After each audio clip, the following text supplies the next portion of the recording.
Fala galera, tudo bem com vocês? Professor Flávio na área mais uma vez aí.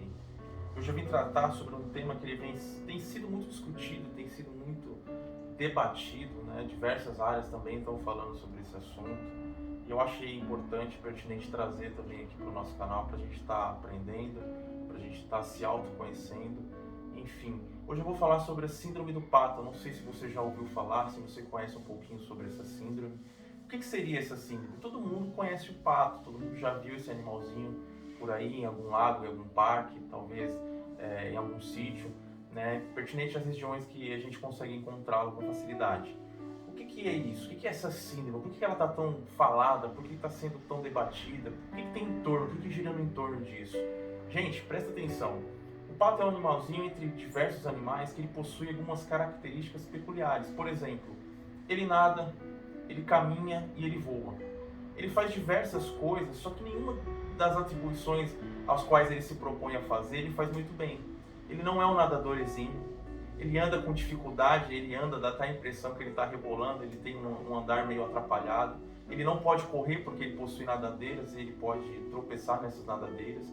Ele não consegue fazer voos com alcance muito longo, ele não consegue atingir grandes alturas. E o que isso significa? O que isso tem a ver com a gente?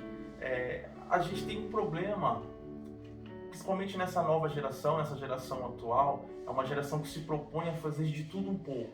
É uma geração inserida na era digital, em que todo dia é apresentado possibilidades, todos os dias é apresentado alguma coisa nova, principalmente quando o assunto tratado é dinheiro. Então a gente olha alguns vídeos, algumas pessoas falando sobre diversas coisas, por exemplo, sobre economia, sobre arte, sobre ciência, sobre como produzir conteúdo. E a gente olha essas possibilidades e a gente, quando vê os números, quando vê os dados, quando vê os ganhos, a gente logo imagina que é bom, que é legal, e que a gente também pode produzir, que a gente também pode fazer, e que a gente também pode trabalhar com esses conteúdos e ter uma certa facilidade. Porque a gente está sempre preocupado também com o ganho, né? Com o retorno disso tudo. Mas a grande pergunta que fica é: você tem condições de fazer determinado tipo de trabalho? Você conhece a área? Você tem um grau de conhecimento a respeito disso ou daquilo que você está se propondo a fazer? Porque senão a gente acaba passando a viver essa síndrome do pato, se colocar em diversas situações, se propor a estar em diversas áreas, a fazer diversas coisas e todas essas coisas serem feitas muito mal feitas, serem feitas de formas descompromissadas, serem feitas com um pensamento só nos ganhos. Então, quando a gente fala de síndrome do pato, a gente está debatendo, a gente está discutindo essas questões. É querer fazer várias coisas, porém não fazer bem feito. O apóstolo Paulo, lá no livro de 1 Coríntios, capítulo 7, versículo 20, ele vai dizer: cada um se mantenha na vocação que foi chamado. Eu, por exemplo, eu sou professor de História e de Geografia. Eu não posso me atrever a querer dar aula de Física, a querer dar aula de Química, a querer dar aula de Psicologia, apesar de ter algumas informações, mas eu não tenho conhecimento suficiente para isso. Dentro da igreja eu percebo também diversos problemas relacionados a isso, porque a pessoa às vezes ela não tem uma vocação para determinada área a qual ela quer atribuir, e às vezes ela acaba tendo alguns problemas, ela acaba tendo alguns enfrentamentos, e é por conta disso, é por não saber qual é a sua vocação, é por não saber qual é a sua área, é por não saber aquilo que foi chamada para fazer.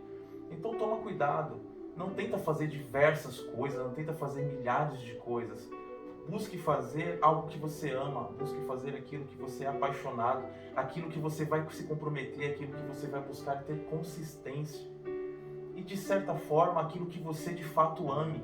Não faça isso por dinheiro, não faça isso porque alguém disse que é legal, porque alguém falou que gostou, que viu você fazendo, que você também pode fazer. Não, faça por amor.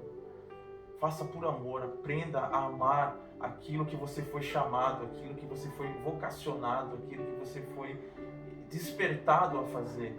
Então que você não tenha não viva, não desperte essa síndrome de pato de querer fazer tudo e de fazer as coisas de forma relaxada, de forma mal feita. Não. Faça aquilo com amor, com dedicação e, acima de tudo, aplique consistência. Seja consistente naquilo que você faz. Nas igrejas, por exemplo, a gente vê várias pessoas querendo ministrar, querendo louvar, querendo cantar, querendo fazer diversas coisas. Mas foi chamado para aquilo, é a vocação, tem a vocação para aquilo. Então fique e esteja inserido naquilo ao qual você foi chamado para fazer, naquilo ao qual você tem a vocação de fazer, e principalmente porque você ama.